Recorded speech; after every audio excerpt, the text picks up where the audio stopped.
here we are again with Fencing from the Posters as I explore this play from 1.36R in Meyer's 1570 book. I would love to say that I'm going to read this passage to you, but it's very mouthy, and I'm kind of a bloke, if you know what I mean. And of course, I'm not trying to undermine my own intelligence, of course, but as you'll see here, I've spent, how James Riley likes to say, 5 minutes a day ever since I submitted my first video.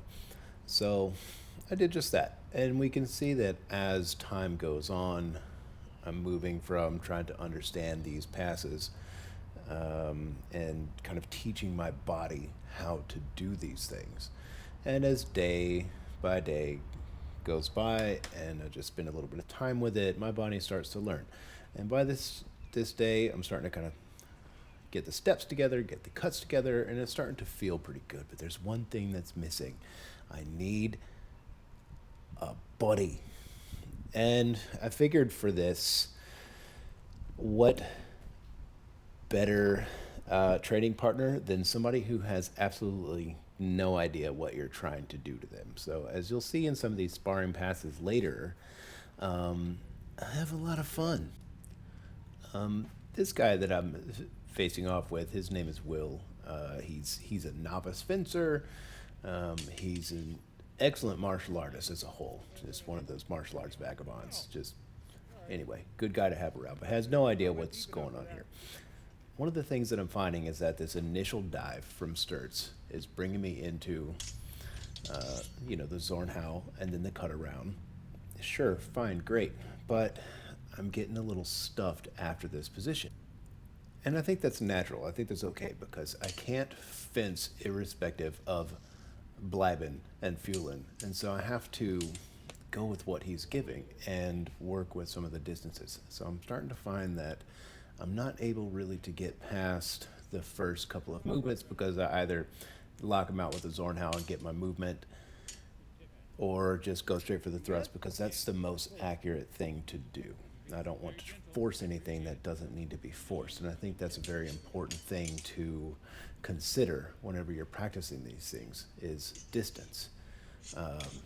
Is it the most appropriate action you should be doing? And it's sometimes no and sometimes yes. But I'm finding that this Sturzhau into a Zornhau is a fantastic just opener.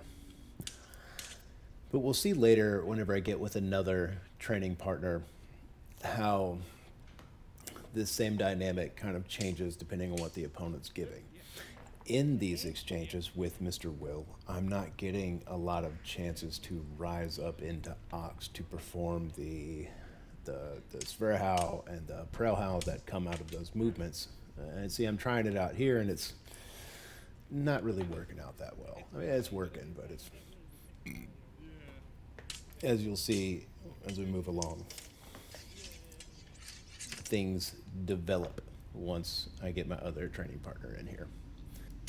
And so on that note, just enjoy the next few seconds of this exchange and see if there's anything fun that you see that pops up that you like. But overall, distance, lateral movement have really helped kind of set these things up.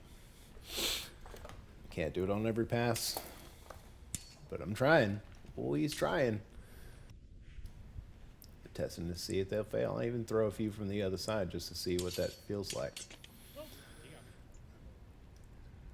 And so this is Zack. Zack has been training with me for quite a while. He's a little more cautious. He kind of knows my bullshit a little bit, but I'm throwing new bullshit at him today.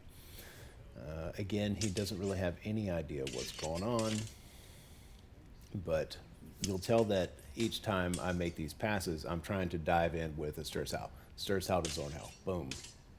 And getting the cut around. So the sequence is Sturzhau, Zornhau, cut around to the opposite side.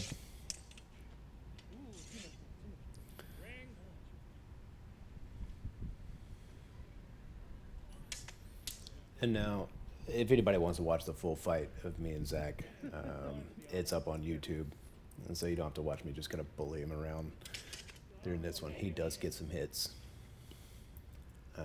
But moving into this exchange, I start to recognize that we are drifting up into the ox position once we've hit the Krieg. And so this is starting to give me the idea to start using the Prellhowl, Zverhowl cut around. And then there it is.